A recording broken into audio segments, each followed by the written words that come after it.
तो चलिए पर्दा उठाते हैं और आपको ले चलते हैं टेलर स्विफ्ट के एक बिल्कुल नए काल्पनिक album the life of a show girl की चमचमाती दुनिया में।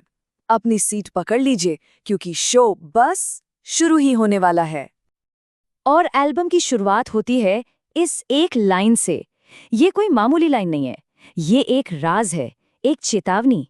ये हमें पहले ही बता रही है कि हम जिस दुनिया में कदम रखने वाले हैं ना, वो उतनी ग्लैमरस बिल्कुल नहीं है जितनी दिखती है। यहीं से पूरी कहानी का मंच तैयार होता है।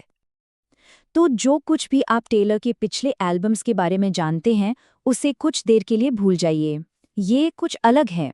ये एक कसी हुई 12 गानों की कहानी है जो हमें सीधे परफॉर्मेंस की चकाचौंध और पर्दे के पीछे की सच्चाई के बीच के टकराव में ले जाती है। तो कहानी का पहला एक्ट शुरू होता है। चलिए मिलते हैं हमारी स्टार से, द शो गर्ल। आखिर कौन है वो और कैसी है उसकी दुनिया? तो सवाल ये है कि ये शो गर्ल आखिर है कौन? देखिए, वो सिर्फ एक किरदार नहीं बल्कि एक आईना है। एक ऐसा चेहरा जो शोहरत की चकाचौंध में जीता है, लेकिन पर्दे के पीछे की सच्चाई से भी लगातार जूझता रहता है। वो हमें उस दुनिया की सैर कराएगी जहां हर कदम पर शोहरत की धूप भी है और छाव भी। और पता है इस एल्बम का असली जादू कहाँ छिपा है? इसे लिखा गया था एराज टूर के दौरान, मतलब तमाशे के ठीक बीच में, और इसे बनाया गया मैक्स मार्टिन जैसे पॉप जीनियस के साथ। तो नतीजा क्या हुआ? ऐसी धुनें जो आपको नचा दें, लेकिन ऐसी कहानी जो आपको सोचने पर मजबूर कर दे। ये पॉप और पोएट्री का एक कमाल का संगम है। लेकिन जैसा कि हम जानते हैं, हर चमक के पीछे एक परछाई होती है। अब हम शो के उस अंधेरे पहलू की ओर बढ़ते हैं, जहां स्पॉटलाइट की रोशनी चुभने लगती है और शोहरत की असली कीमत सामने आती है। यहाँ एल्बम का दिल टूटता हुआ सुनाई देता है।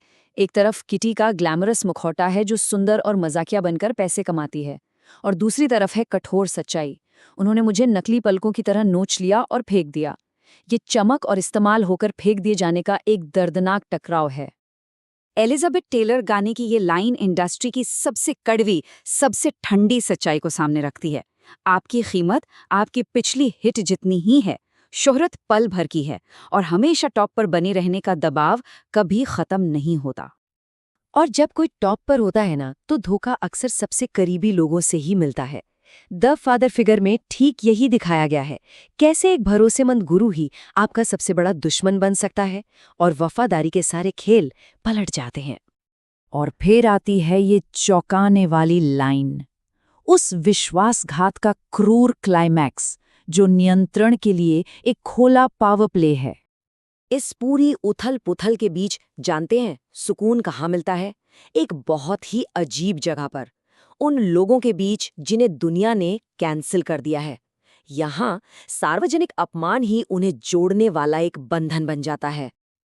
I like my friends cancelled गाने की ये मार्मिक लाइन इसी बात का सबूत है। जब पूरी दुनिया आपके खिलाफ हो, तो साथ कौन खड़ा है, बस यही मायने रखता है। आपके असली दोस्त वही हैं जिनके जख्म आपके जैसे हैं। लेकिन एक शुगर शिकार बनकर नहीं रहती। अरे नहीं, अब कहानी का रुख बदलता है।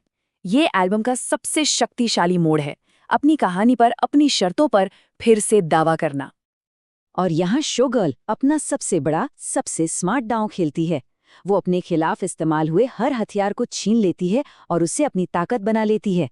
वो अपमान को सम्मान में और नफरत को प्यार के शब्दों में बदल देती है। देखिए तो सही, बोरिंग बार्बी जैसे ताने को कैसे एक रोमांटिक जवाब में बदल दिया गया। यहाँ आलोचना को एक जुनूनी प्यार का सबूत बना दिया जाता है, ये कहकर कि किसी भी आदमी ने मुझे तुम्हारी तरह प्यार नहीं किया। और यहाँ से एल्बम का दिल बदल जाता है। फोकस बाहर की दुनिया से हटकर अंदर की तरफ आ जाता है। ये एक इमोशनल टर्निंग पॉइंट है।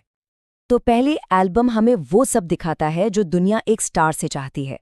यॉट लाइफ, बड़े बड़े अवार्ड्स, शानदार सफलता, ये वो बाहरी चमक है जिसकी हर कोई उम्मीद करता है। लेकिन इन सब बड़ी बड़ी ख्वाहिशों के बीच शो गर्ल की असली इच्छा क्या है? एक घर जिसके ड्राइववे में बस एक बास्केटबॉल हूप हो। ग्लैमर के बजाय एक साधारण, सच्ची खुशी की चाहत। और बस ये 3 शब्द, मुझे बस तुम चाहिए, यही इस एल्बम के बदलाव का, इसके दिल का सार है। सारी दुनिया एक तरफ और एक खास इंसान एक तरफ। द फेट ऑफ ओफीलिया में वो शेक्सपियर की एक क्लासिक त्रासदी को ही फिर से लिख देती है। डूबने के बजाय वो खुद को बचाती है। ये सिर्फ एक गाना नहीं है, ये अपने अतीत के दर्द भरे पैटर्न को तोड़ने और अपना अंत खुद लिखने का प्रतीक है। और फिर वो बैड बिच का कवच उतार फेंकती है। वो दिखावा कि उसे किसी बात से कोई फर्क नहीं पड़ता, उसे छोड़ देती है। ये गाना असलियत को अपनाने के बारे में है, एक सच्चे वादे के लिए। और यही है असली क्लाइमैक्स। ये एक ऐसी प्रतिज्ञा है जो दर्शकों के लिए नहीं है, ये एक असली निजी वचन है जो स्पॉटलाइट से बहुत दूर दिया गया है। और बस इसी के साथ हम शो के अंत में पहुंचते हैं, जहां तमाशा फीका पड़ जाता है और हम एक अंतिम गहरे विचार के साथ रह जाते हैं।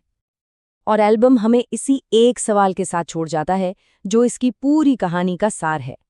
जब तालियां बंद हो जाती हैं, लाइट्स ऑफ हो जाती हैं, मेकअप उतर जाता है, तो पर्दे के पीछे आखिर कौन बचता है? इस पर सोचिएगा।